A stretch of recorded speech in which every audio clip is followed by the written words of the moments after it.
Thanks, Julian. The departure of the last U.S. soldier from Afghanistan comes just days before 9/11. 20 years. 20 years later, the Taliban back in control of the country that provided a safe haven and once again for al-Qaeda extremists, terrorists.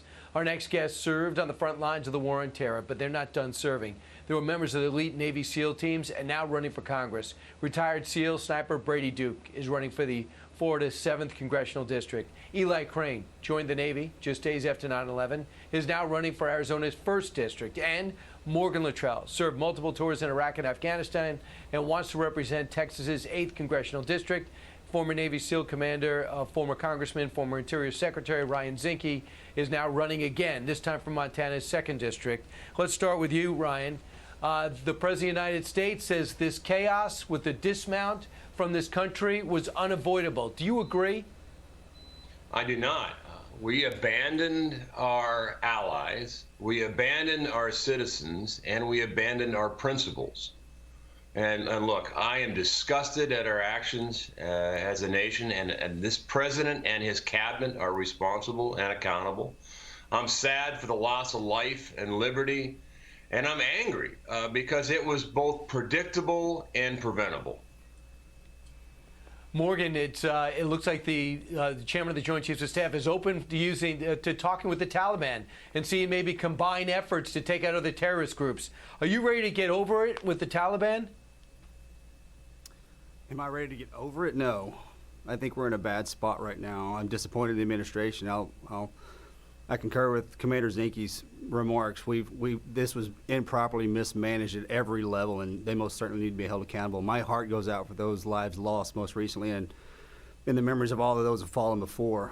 I think the Taliban is not to be trusted, as it never was to be trusted, and most certainly we need to be taking a hard look at what's happening over there, and most certainly go back over there and get our people.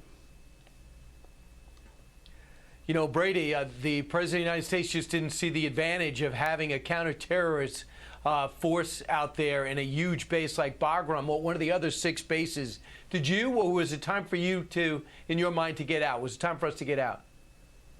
Absolutely not. You know, I think we were there providing necessary support and security for our Afghan allies, and for us to quite literally abandon them, as well as U.S. citizens, within that country is absolutely un-American. This was not executed properly. I'm quite frankly disgusted and very angered by the handling of this, and this was a strategic failure.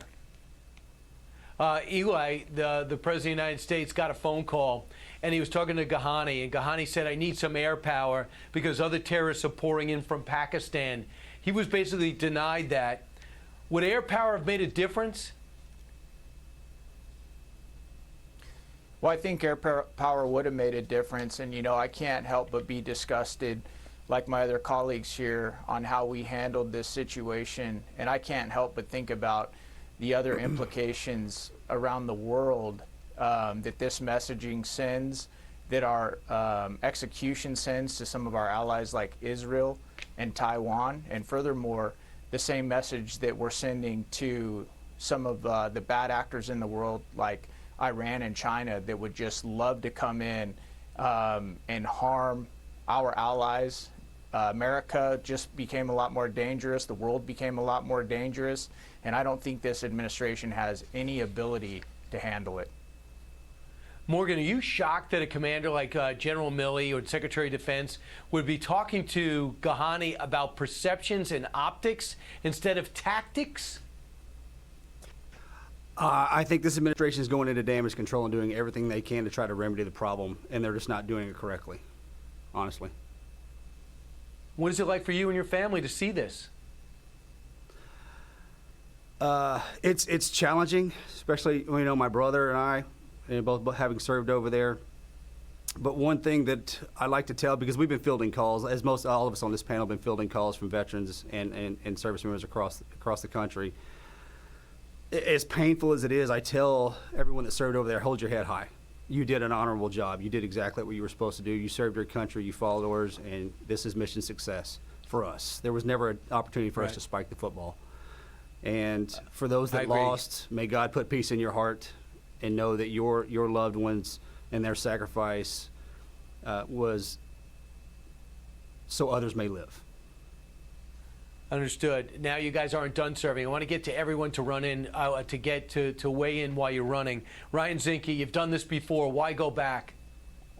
Look, as much as I disdain Washington, D.C., I love my country, and it's fixable.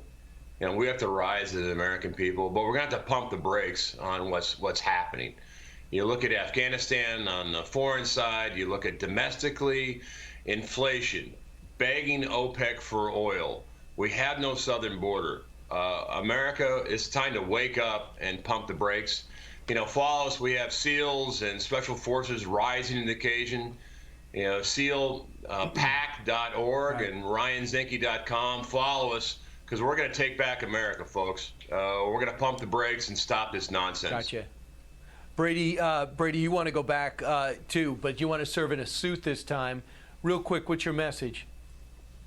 My message is that the American family is important, that security for America is important. You know, we have to do what we can for the American family. We have to secure our border. We have to hold a strong position strategically with our military. We are the strongest military in the world, and we have a duty and responsibility to do that, and we should serve with honor. You know, I'm going to do everything I can in my power to fight in Congress for the American family. Eli, you're in a tough district, in the 1st District over in Arizona. I know we discussed this. Are you convinced this mission is worth the fight? This mission has always been worth the fight. This country has always been great, and it needs men and women with courage and character to stand up again and say, we're not done fighting for it, because if you're not willing to fight for it, then you don't deserve it. If you guys want to go support what we're doing, please go to elifораrizona.com. I have little kids. I know a lot of you do as well. They deserve to grow up with the same amount of freedom and prosperity that you and I did. God bless you guys. Morgan, weigh in. You got it. Morgan, you weigh in. You want Kevin Brady's seat. Why? We have to have proper representation up in D.C. to create a defensive posture. And it's time in our country. We're so far off the rails that the men like us need to come out of the shadows, come out of retirement, and defend what we believe in. Our mission now is America, and we're going to win. You guys can't destroy the target. You want to win over the argument. And I think we're better off with you guys wearing suits and fighting, because you've already sacrificed so much. Thanks to all of you. Best of luck. Hey, thanks, Brian. God we'll bless. check in with you.